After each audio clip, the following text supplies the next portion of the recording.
Today's Morphin Network video is sponsored by Ranger Stop and Pop, which is now August the 27th to the 29th, 2021 in Atlanta, Georgia.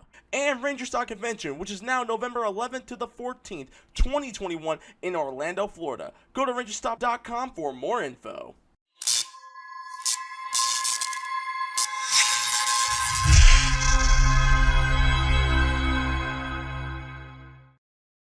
This will be the last time you hear these words. It's morphin' time! Dino Charger! Ready! Dino Chargers, engage! Energize! Ha! Unleash the power!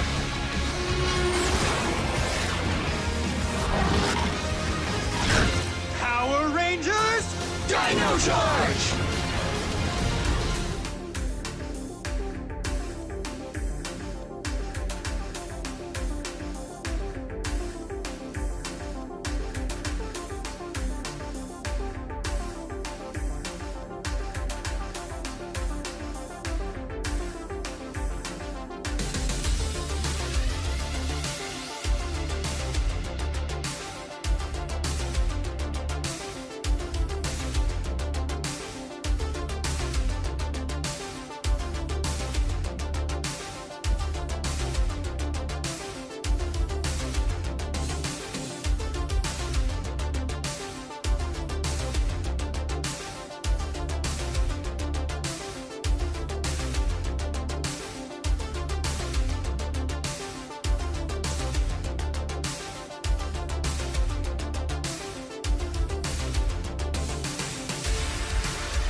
So, Miss Blackwelder, how are you doing? I'm doing quite well, thank you. How are you? Doing really well, doing really well. It's hot here in LA. Are you in LA right now? I'm actually in New York. Oh, I see. Yeah. So I bet it's really cold, or is it raining there? It's honestly it's been pretty rainy the past, I don't know, for most of the summer really, but it was nice the past couple days. Not too hot. Yeah. Thankful to have AC though, that's for sure. Yeah, because here in LA, it's just been hot. you know? Ah, But it's like a weird hot. So some days it'll be like a perfect weather where it's like hot but not too hot. Today it's just extra hot, but it's okay. I'm so sorry. Yeah, I mean, like the weather right now is like making me allergies. Like, oh my god. same. It's like an up and down. Hello, everyone. Welcome to another interview podcast on the Morphin Network. We have here the special Purple Dino Charge Ranger herself, second Dino Charge Ranger herself. We did interview you. We actually did interview your predecessor. Kind of cool. Albert, right? Albert, yeah. Nice. So yeah. Nice. Yeah, so, yeah, the I should put second. It's okay. You were actually the Purple I Dino. call you Miss Morgan, but that's just me. I appreciate that. The respect, Miss Morgan. Yes, it's I love it. But yes, we have Claire Blackwelder, the Purple Dino Charge Ranger herself. So nice to have you here, Claire. It's an honor to have you here. Thank you very much. Honored to be here. Yes, and of course Jen is here. Will be my assistant. So Jen, thank you. Hey. Awesome. So let's get the interview started. So Claire, how did you get started with acting? Oh, I started acting when I was very young. I was fortunate enough to watch my mom do it as a kid. So I have very fond memories of seeing her in Shakespeare plays. She did a crazy one-woman show called Zelda about F. Scott Fitzgerald's wife one time, and I watched that when I was maybe 4. So very early on, I knew that I loved it. I did all the school plays growing up, and all through middle school and high school, and then majored in theater in college, and did a bunch of plays there as well, and then made the jump into TV and film with Power Rangers. Actually, it was my first professional job, and then went back to the theater for a little while pre-pandemic, and that's kind of where I've been most recently. So I have a question. So when you mean like first professional job, do you mean like this is your first gig outside of plays? Yeah. So I actually Wow. Yeah, I was studying theater in college, and I had an agent come see a musical that I was in, and so he came to see it, and he signed me. And Power Rangers, I think, was like the second audition I ever went on. Really? Wow. I was shocked to get the job, to say the least. I had done like student films when I was in school and things like that, but I mean, man, I had no idea what I was doing when I went in. It was a hilarious audition, to say the least. But yeah, first professional gig. Awesome. This goes in towards my second question. Number 2 question, which is, how was the audition process like for Power Rangers? It's interesting. I had a kind of what's the word I'm looking for?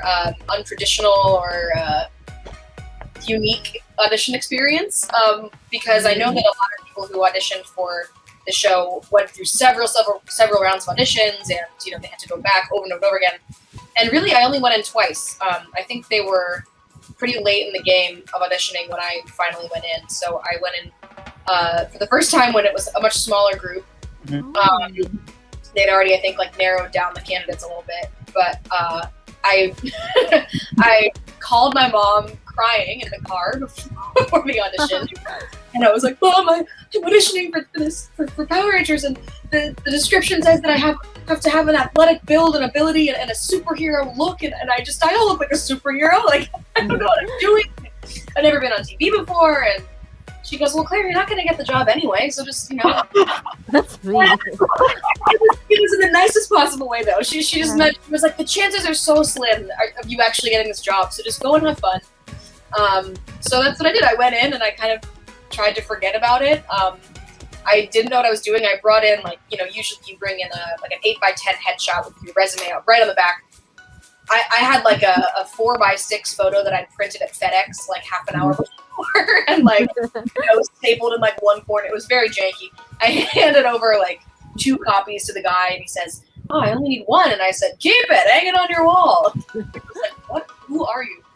So it was very strange, and I did very strange things in the audition, and then was very surprised when I got a call back, and I went in a second time, and that was kind of when I met everyone who was then who would later be in the cast, and so they had a whole big long day of callbacks where we got paired with multiple people, and you went in the room with one person and they'd send you back out, you go with another person, and they had like group photos that they took to see how you'd all look as a team, and then they'd swap people out and take another group photo and things like that.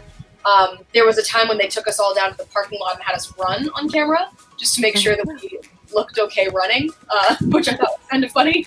But yeah, and then that was that, and got the call that I got the job. Yeah. Now, can you tell us what was it like being the first female Purple Ranger? Oh, it was amazing. I mean, I had to keep the secret for so long. It was really difficult. Everybody kept on calling him Miss Morgan. I will never forget, reading the script. We did like a table read of all the new scripts before we started shooting them. I'll never forget the read of the episode where I became the Power Ranger, and it says in the words in the script, it's like, and Miss Morgan becomes the Purple Power Ranger, and everyone was like, "Ah!" And of course, but we filmed it long before it actually aired, and I had to keep a secret for a very long time. But What's cool about it is your character is sorry. I mean, your character technically was the leader because you were the mentor figure. You actually led the team. So sorry, Brandon, if you're watching this, I love you, bro, but I felt that she was the leader of the team. Well, I mean, it was like you and Keeper. You and Keeper were like the the duo, you know. Yeah, made all the gadgets, you know, had all the knowledge. That felt pretty cool. I would say that, like, still to this day, one of the best parts about the experience of the show at all is, you know, when like little girls come up to me at conventions and they're like, I want to be a scientist too, and like Miss Morgan's a scientist and she's a girl, like that means I can do it. And I'm like, hell yeah. Oh, that's beautiful. I'm mostly glad too because you technically were the first female leader since Time Force. That's why it's kind of cool. And you're a scientist. There was never ever a scientist in Power Rangers that was a leader. So yeah, it was. Yeah, it was. Oh, yeah. He's like thinking. That's why. She's like thinking. Well, no, Anna Maria Crouch doesn't. Princess Shayla doesn't really count as a female leader, though. No, I mean Power Ranger though. Yeah, Power. Oh, okay, Power Rangers. How was your experience filming Power Rangers on set? It was so much fun. You know, like I said, it was my first job, so I spent the first several weeks with a notebook in my hands on set, and whenever I had downtime, I'd be asking questions and taking notes and just trying to learn everything about how a set works. I had no idea, you know, what I was doing going into it, so I just I got to learn a lot, and the crew was amazing. They were all Kiwi for the most part, and we had the main stunt doubles, the whole stunt team was just like incredible set of Japanese stunt doubles, and they're like amazing people and like so skilled, and I got to stunt train with them before we started filming, which was fantastic. And we had this wonderful Australian acting coach that we worked with before we started filming, and never forget, you know, the directors. I had so many wonderful directors that cycled in and out, and the costume people, the makeup people. I miss everyone so much, and I want to go back and visit. But yeah, it was very fun. Obviously, you know, everyone talks about the long hours and how the schedule is. You know, my schedule was much different, especially towards the beginning when I wasn't part of the team yet. So I didn't have it quite as difficult as everyone else did. But I just loved it. I learned so much, and I have such respect for the crew over there. They're wonderful. True, too. Like, I mean, like, I did interview some of the Kiwi voice actors, and then like all the experience they said, even with the stunt doubles, was all amazing. So yeah. I believe that. Plus, I want to go to New Zealand. I want to go there too. I want to go back. I didn't get to explore as much as I would have liked, you know, because, you know, when you're there for work, you're not just. I have friends who were there for a week that saw more of the country than I did in 9 months. So I really want to go explore a little more. Nice.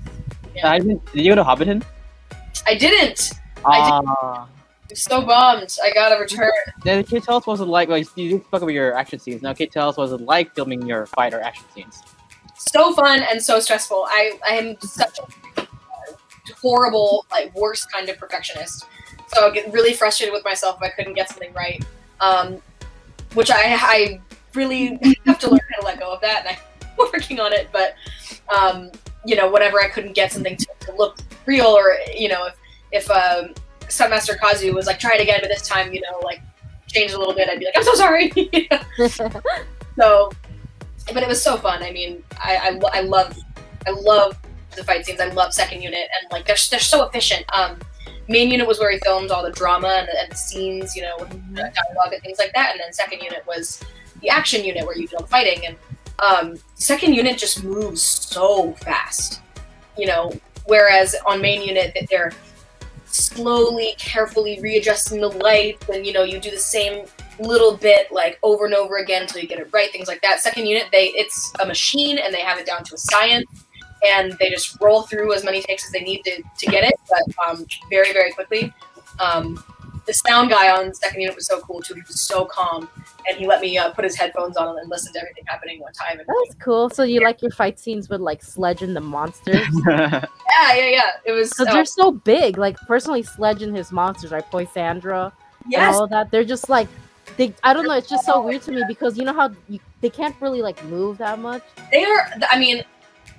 That, you know, that's all stunt doubles in those suits, and they are amazing. Yeah. The fact that they can do fights in those massive suits. So there's an entire department called Monsters Department, and nice. A bunch of people who like wrangle these suits and put the stunt doubles inside of the suits. And of course, it takes multiple people to put all the pieces of the suit on, and, you know, and sometimes they have little bits that like need adjusting, or that have little like buttons and things like that. So a whole entire department for the monsters. Just, I mean, it's crazy. And I remember hearing one of the monsters guys tell me that like every time he pulled a stunt double out, I mean, he was making a joke, but it was kind of sad. He was like, every time I pull a stunt double out of that suit, he's just a little paler and skinnier than he was when he went in. Like, oh my god, they cool. so much as they're tumbling around, and my gosh, they're amazing. It's actually not Power Rangers related, but Right. my question is, how'd you get into teaching music? I see that piano behind you. Is that a key? This is sadly not mine. It's very, very it's not. not mine at my apartment. But I've been playing piano since I was a little kid. I started playing when I think I was 6 when I started taking actual lessons. And I've been playing classical piano ever since, and I just absolutely love it. Taught myself a little bit of other genres so I can accompany myself when I'm singing and things like that. So I'd always kind of considered teaching music as a gig to help make money when I'm not acting and things like that. But it was really the pandemic that pushed me to finally do it. I was unable to secure any unemployment.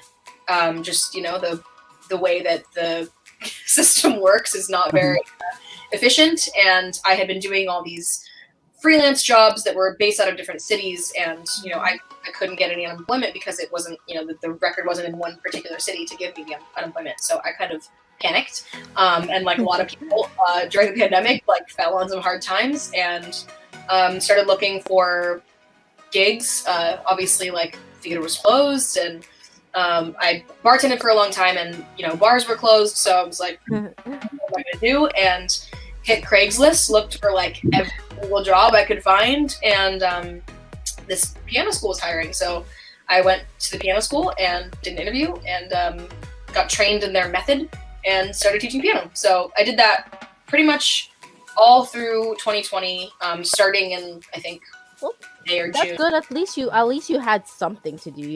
When the lockdown hit, I felt a lot bad for entertainers and performers that do live action stuff. I mean, I'm glad you were able to utilize your skill still. Definitely. I mean, the first couple months were really rough. It's so funny. I hear everyone talking about how they, didn't know what to do with all their free time, and they're collecting unemployment and they're sitting around and they're just getting bored. And I was like, what does that feel like? Like nothing happened, and I was working so hard to get up. So I mean, it was great. And I moved to New York during the pandemic, and I kept some of my students when I first moved here. And I have a couple little lessons I teach here and there. Hoping to keep teaching in the future. So you are a future. So I was gonna legit. I don't know. I'm not gonna force you, but I was gonna ask you if you could play piano for us. But Oh my gosh! I mean, I don't know how to turn this one on. To be perfectly honest. You can. It's just so loud last minute. I don't know. Let me see. You can. It's a little piece. Oh my god! I'm gonna have to figure out how to turn it on. I really have no idea. It's not mine. It's okay. I get you. This is a much nicer place than where I live, believe me. It's okay. No worries. But I will ask you this, because you were actually popular with the Power Rangers fans for this. Oh gosh. Miss Blackwelder, can you do a rap verse for us again? Freestyle. What did I do for you last time? I can't remember what I did. I don't know. I think you did a freestyle. Yeah, you did a freestyle. Oh my gosh. I don't know if I have the brain for that anymore. Let's see. I mean, so many of the raps out there are so inappropriate. It's okay. It's a PG. Who cares? Lupe Fiasco is pretty PG. If you're down. Yeah, it was exactly. All right. So, Kick Push by Lupe? Yep. All right. Oh, that's a good song. So he says, first got it when he was 6, didn't know any tricks. Matter of fact, first time he got on it, he slipped, landed on his hip and bust his lip. For a week he had to talk with a list like this. We could end the story right there, but Shawty didn't quit. It was something in the air. He knew it was something so appealing, he couldn't fight the feeling. Something about it. I'm not gonna keep going. I was like, damn, you're almost there, but okay. Anyway, Fiasco, Kick Push, ladies and gentlemen. That was good. Again, like, you are musically talented. I mean, no, because I do watch your Instagram back then when you're still in Dino Charge. So you're really good. You're musically talented. So thank you very much. I wrote some very bad COVID raps during lockdown. Instagram if you'd like to see those. Oh, I do have a question to add. It's actually for my friend. So, how is it like I know you were in a cruise, like if you were performing in a cruise line. Yeah. How's it like performing in that in that field or Oh. that industry? I mean, I have mixed feelings about the cruise industry. I had a great experience in a lot of ways. I loved the actual show that I did. The company that cast me in their show was separate from the cruise company itself, and I loved the show. I loved my cast, and I met some really wonderful people that were members of the crew on the ship. You know, who were in like engineering and who worked in the salon or housekeepers or bartenders, you know, things like that. There's just a lot of really great people from so many different countries. Like the fact that your name tag has like the flag of where you're from and then your name, it's just, you know, you walk around and see people from all different corners of the world, which is really amazing. I have a little bit of a problem with the living conditions that they make some of the crew members work in. Their hours are absolutely insane and they simply don't get paid enough. And I just could write like a whole expose on how cruises take advantage of their employees. Particularly, employees from third world countries. So, because of that, there's a strange hierarchy. Like, entertainers got paid more and they had different privileges than other crew members, which was, nice for us, but also felt kind of icky and, uncomfortable. And, it caused for a little bit of, what's the word I'm looking for? It was just uncomfortable. I didn't like that so much, and I would hope that there are changes in the future for the cruise industry because I don't like the way that they treat a lot of their employees. But that being said, I had a wonderful time, and the show was really great, and I got to go to some really beautiful places, which is amazing. And it's a great way to save money because you're not paying for room and board, which is really nice. So, a lot of entertainers do it for that reason because Interesting. it's a way to save. Before we go to the next question, can you tell us where in the world you explore, like in Europe or Asia or anywhere? On the cruise in particular? On the cruise, yeah. On the cruise, yeah. So we sailed out of Miami to the Bahamas for the first 4 or 5 months of the cruise. So we went to Jamaica, we went to Nassau, we went to Grand Cayman, we went to Cozumel, Mexico, Costa Maya.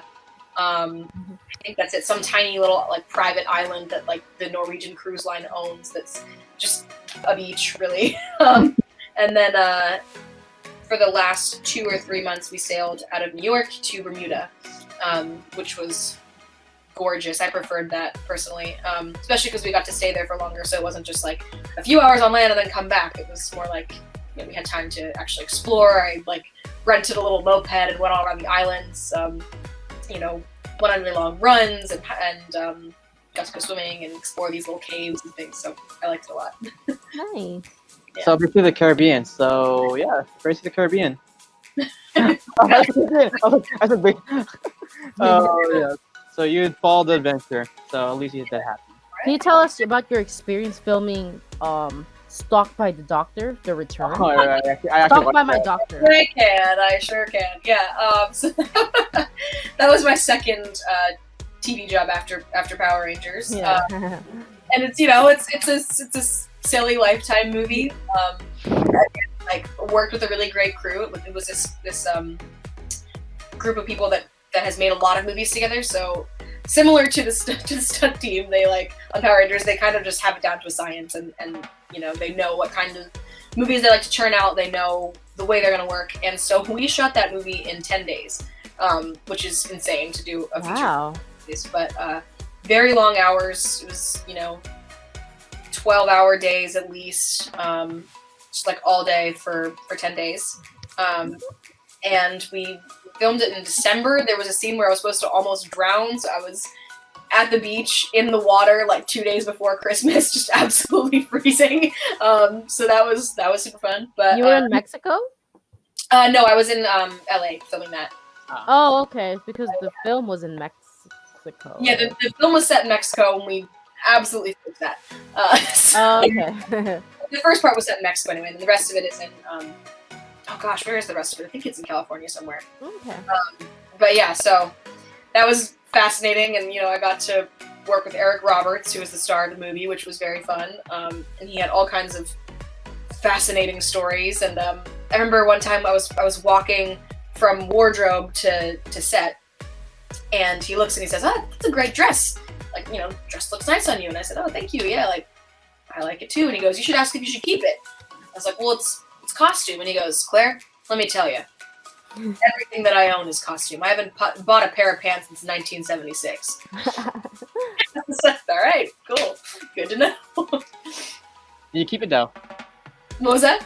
Did you keep it? I didn't know. I didn't. They were like, "Who are you? You know you can't keep your clothes." Speaking of that, going back to Power Rangers, do you actually keep something from set? I did. Yeah, I got to keep a bunch of stuff from set. Actually, they allowed us to let us choose exactly 10 costume items. So I picked some of those things, and then, you know, they like sneakily let us keep a couple extras too. They gave me a couple pairs of shoes, things like that. And then they let us keep our Energems, our Energem necklaces, and our dining room. So that was really sweet. I wish I had my Energem with me. Me too. I was like, I should have brought it, but it's back at home right now. I'd support you otherwise. But yeah, that I have is not from set. That's like a replica that a very, very kind fan commissioned for me. Okay, I see. Yeah. Awesome. Now it goes to the next question. Now, what's your advice to any aspiring actor or actress that want to be into film industry or an acting industry in general? Gosh, TV, film, and theater. I mean, different advice for both of those. But I would say audition for everything. Like every opportunity that you have. Like there's no opportunity that you won't learn from. Like, you know, I went from doing a musical set in 1928 Berlin to doing Rent, to studying Shakespeare, to then doing Power Rangers, and then a lifetime, like, you know, all different things. And I feel that I gained some piece of knowledge from every single one of those experiences. So I know that often people say, like, focus really hard on one single thing that you want to do, but I think that as an actor, any kind of experience you can have is useful. And that goes for life experience as well. Dude, you believe in diversifying your eggs? That's what they call it. Diversifying. Sorry, what was that? Like diversifying your options. Yeah, I mean, I do. I think that it's great to look at all different possibilities. Of course, if you were simply only interested in doing comedy, great. You know, like seek out any opportunities you can. But yeah, I would say, you know, any experience you can have on stage or in front of a camera is good. That being said, advocate for yourself, and if you feel that you are not being treated properly, or if you're being taken advantage of, like always have your little antenna up and make sure that people are treating you right, because it's very easy to be taken advantage of as a performer. So make sure that you're comfortable with everything that you're doing on a set. Make sure that you're comfortable with everything you're doing in a theater. Feel free to say no if something's not right. And then to that end, life experience is very, very important. So, like, you know, go to a conservatory if you think it's right for you, but also make sure to live your life, because when you're acting, I mean, you're drawing from personal experience, and, you know, you can't deliver a believable human performance if you haven't lived a believable human life. So, you know, do what you can to do that. And gosh, what else? Do your research. Always do your research. Know what's going on in the industry that you want to be part of, and talk to like-minded people, challenge yourself, try to create your own things and find your own opportunities, and don't get discouraged. If you love it enough, then it's worth it. Excellent advice. Beautiful. Beautiful advice. That actually goes to the last question. My last question is, do you have any upcoming projects you can tell us? Anything you can tell us. If not, it's okay. No, I love this question. My most exciting upcoming project, actually, is that I'm going to grad school. So I'm going to be getting my MFA in classical acting. So I'm going to be a Master of Shakespeare by next year. It's a 1-year program, and it's through the Shakespeare Theater of DC and George Washington University. They have like a joint venture. And I'm very, very excited. It's a really intensive program. And I'm just going to shamelessly put this out there, but if you go to my Instagram, in my bio, there is a GoFundMe link, because, like I said, COVID put us all on hard times, and grad school is very expensive. So if any of you watching feel like supporting me in any way, that would be so appreciated, and I would really, really just be so grateful. So that's my next project, going to grad school. And hopefully that I'll be on theater stages more in the future. Where at? Which school? It's George Washington University has a program with the Shakespeare Theater of DC. So they've created this school together. So I'm gonna get my MFA from them. Awesome. Beautiful. I do remember you went to SC, so I was like, so. Anyway, nothing awkward. You say rocks. Anyway, so Wow. You know what? We're both from CSUN. How can you say that? I'm a UCLA fan, so Look. Okay. I would say like 4 or 5 of the members of Morphin Network were all CSUN alumni. Oh, whoa! Mm-hmm. yeah. Crazy! Yeah. This actually ends the 10-question part of the interview. So now it's a fan question. So, Claire, are you ready for them? Yes, absolutely. Awesome. So, Hertimus is asking, have you seen any episode clips of Curager? And also, have you played your set encounter? Oh, okay. Oh. Oh, yeah. So, I did see a couple episodes of Curager. When we first got to New Zealand, Yoshi and Brennan specifically were very adamant about watching every single episode of Super Sentai ever. So I haven't gone that far. I haven't watched every single episode. I mean, there are like 40-something seasons, I think, so it's a lot. But yeah, we all watched a couple episodes of Curager. Your Sentai counterpart was actually one of like a lot of people's favorites. That and Super Mega Force. Yeah. She was pretty cool. Awesome. Kent Brown, what do you think Kendall and the other backup Dino Charge Rangers were doing? Oh yeah. Nice. That's a good question. I mean, Kendall's got a lot going on in the lab. She's got a lot happening. I mean, especially, you saw the finale, like dinosaurs came back to life. She's got mouths to feed. She's busy. Earth 3. That's Earth 3. Yeah. Let's see. Okay. What do you think?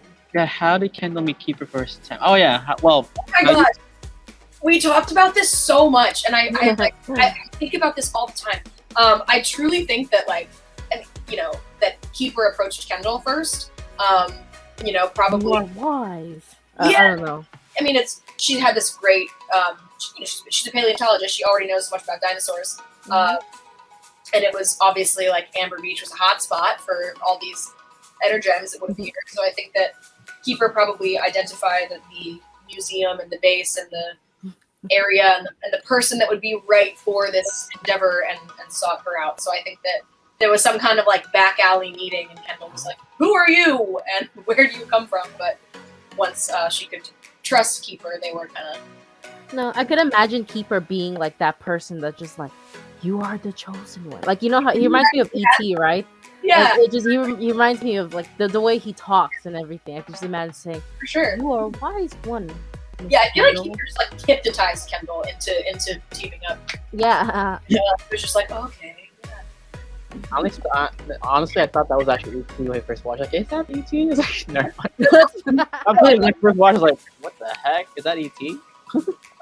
But anyways, okay, Matt Howard, come back. I was wondering if you voiced your character in Morning Hard. Oh, did you voice? Yeah. You voiced her? Really? Okay. Nice.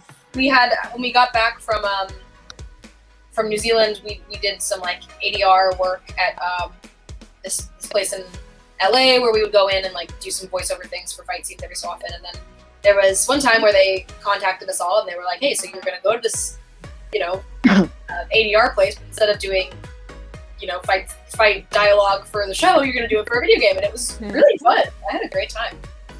So you can actually now brag that you're actually your own video game character. Congratulations. Character. That's pretty cool. Hey, I need to ask you a question. Like, no, it's off topic. Like, does your students know or like ask if you're actually a Power Ranger or not? What? Like your students, like, do they like recognize you for being a Power Ranger? Or, yeah? Some of them. I mean, I had some very young students when I was teaching piano.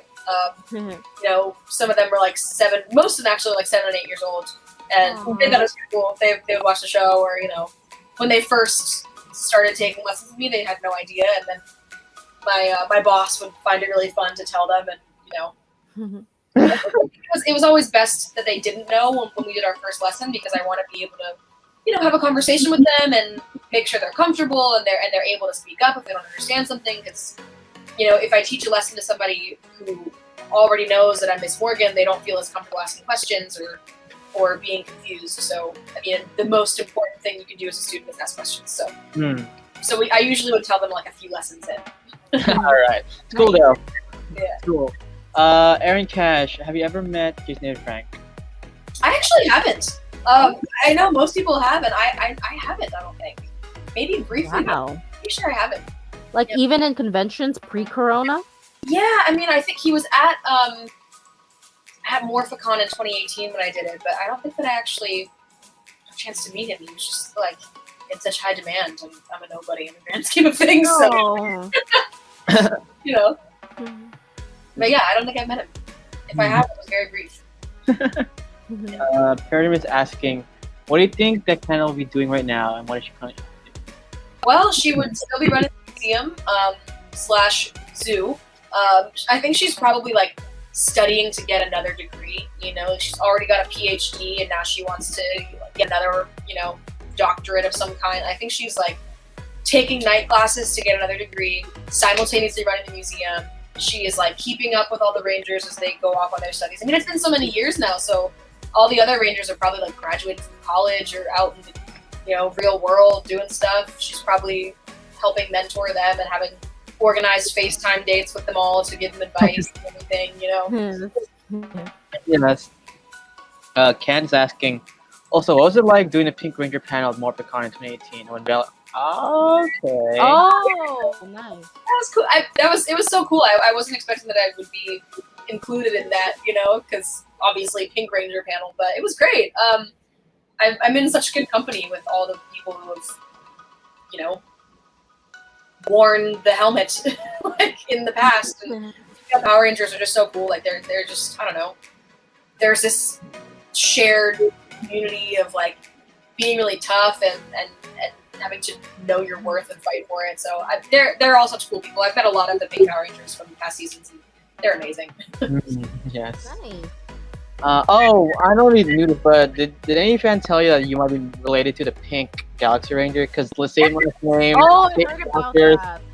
Honestly, I asked Chip about that. I was like, all these people keep telling me that like I have a relative from a past season, like Kendall Morgan, and he straight up just goes, "Oh yeah, I didn't think about that."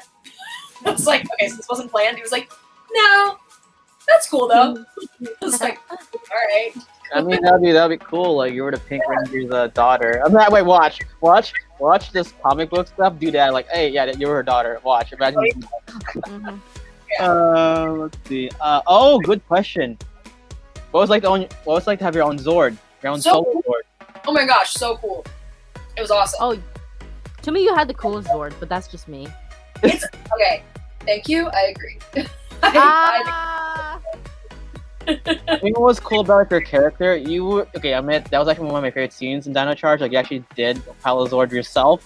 Yeah. I was like, again, you're the first only female Ranger to pilot her own Zord. That's kind of cool. That's really cool. Great. I was like, yeah, this girl's badass. I'm like, I love this. Honestly, I'll say this. I'm being biased. You're actually my second favorite female Power Ranger. Of course, not number one, but your leadership, yeah. So I'll take it. And being honest, so I still love you. I appreciate the honesty. Yeah. But still, owning your own Zord, very cool. Let's see. Okay. Oh, let me see. Alex, your favorite. Oh no, this one. Andrea Penagliotis, sorry if I butchered your name. Would you ever consider being evil? That'd be interesting because I can't imagine Kendall ever being evil, but I feel like she would. I can't imagine that. I don't think she she can be harsh and tough, but I don't think that she's like inherently evil. No, I don't doubt think it. that she has the capability to do that. I think it would have to be one of those like, Heckle and Snide things where she gets like Possessed? attached to a monster somehow. But I don't think she'd turn evil. Yeah. Interesting. No. I think the only evil thing that she would, like, not really evil thing, but she'd probably, like, steal like drinks from the Gold Ranger. Because honestly, you and the Gold Ranger, because you know how the Gold Ranger has Dobby, yes. Davi, you know how he's like set way back into history, right? So my guess is you would like just play around with him because you know he's from a different timeline. You know, talks like the way he talks is funny, right? So he could just I guess the thing Kendall would do is just mess around with the Gold Ranger. So, I don't know. The Gold Ranger like to mess around with Kendall an awful lot too. I like that. So that's why. That's just my thought of being evil. Thomas Franco, did you watch your done? Oh, okay. Did I put charge? I haven't watched it. I feel so bad, but I haven't watched those episodes. I mean, obviously, it would have been so fun to go back to New Zealand and film those and be a part of them, but I didn't do it. Would have been cool. Actually, I was gonna ask this anyway. So, Claire, for the fans. Oh, this is an obligatory thing that we always do towards the end of our interview. Can you do your morph? The whole thing? I mean, I can say, roll call. Roll call. Dino Charger, ready! Then you go. Energize! Unleash the power! And that's the whole thing. And then, of course, preceding that, it's morphin' time! I wish you had your Energem with you. I know. Looking at it. What the heck? And my Dino Charger, the whole thing.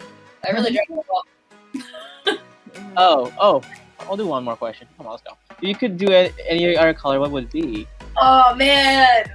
That's so hard. I mean, honestly, probably gold, just because, like, John used to have so much fun on set, like, speaking in old English just for fun. He always walked around, like, speaking that way just because, and we had a great time with it, and I know that especially, like, I'm going back to school to study Shakespeare. I just love that stuff, so I would have had a lot of fun with that. Yes. I want to remember this. Book cover says, I'm a huge Shakespeare fan. In fact, you had the same birthday. What's your favorite play? Macbeth? Same exact birthday. Happy 452nd birthday, or whatever it is. Wow. No, 300. I don't know. Whatever. You're very old if you have the same exact birthday, but also happy birthday. Favorite tragedy is Macbeth. Favorite history is King Henry II Part 2, King Henry IV Part 2, because I saw it at RSC in Stratford upon Avon, and it just absolutely changed my life. It was amazing. Favorite comedy, I'm biased, would probably Midsummer Night's Dream, because I got to see my mom do it when I was 9, and I also got to be in it in 2019. Those are probably my favorite, favorite 3. I love The Tempest. I love Twelfth Night. I love As You Like It. Oh my god, it's so hard. It's so hard. So many. I understand. Oh my god. You need to play Batgirl. Yeah, you look like Batgirl. That'd be cool. Hey. Make it happen. Call the right people. Alan Rebel says, Claire, you're one of the Rangers ever. Aw, okay. Alan. That's nice. And then let's go for one more. Oh, This is an interesting question. Oh, sure. What's up? What was it? Okay, this one is interesting. Are you like Kendall in real life? Ooh, that is interesting. I think in some ways, yes. I'm a perfectionist like she is, and I like to study, and I can be a little bit of a control freak, and perhaps a little too bossy at times. But I am not nerdy about science necessarily. I think it's very interesting, but I'm not the kind of nerdy that she is. I'm a different breed. But yeah, in some ways I think I am like her, but I also think I like to believe anyway that I can let loose a little more than she can, and that I'm a little bit more fun. Awesome. So that's pretty much all the questions. Okay. So again, Claire, thank you so much for being our special guest. Of course. Yes. I hope you had fun in this season. Where can we find you on social media, the fans? You can find me on Instagram at Clay Blackwelder, CLAI, black like the color, welder like the occupation. So that is my Instagram. I have a Twitter, but I'm not really on it. And then my Facebook is facebook.com/Claire Blackwelder official. And that's about it. Yeah. Okay. And Jen, where can we find you, my partner?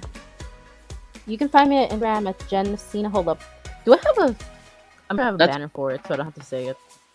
Okay, Instagram. That's Jen Messina. And TikTok GMessy2, GMESI2. And Daggerboy, where can they find you? Instagram, that's boy247, and please follow us on Facebook, YouTube, Instagram, Twitter at the Morphin Network. All right, Claire. Oh, there's it. All right, Claire, thank you so much. I know I was late. Sorry. It's okay. So, Claire, thank you very much for being a special guest. Hope you had fun. Thank you so much. Hope to see you in the future, con soon. Hopefully, you have your own toy. Like, we need your own lightning figure. So, come on, Hasbro. It's time. Come on. It's time. Energem, Hasbro, make it happen. Yeah, I mean, you already had Brennan, you already had Davi, you already had James, and now, your Green Ranger, what's his name again? Your Green Ranger? Michael? Yeah, Michael as a toy. So, Done. come on, you need Done. to go. All right, guys, this is Morphin Network, and we're signing out. Bye, guys. Bye. Today's Morphin Network video is brought to you by Karson's Korner. Karson's Korner is a black LGBTQ owned small business. They sell merchandise and apparel on pop culture franchises. These franchises include King of the Hill, Dragon Ball, Sailor Moon, and of course, most importantly, Power Rangers. If you're interested in getting their amazing merch, be sure to check them out at www.carsonscorner.com.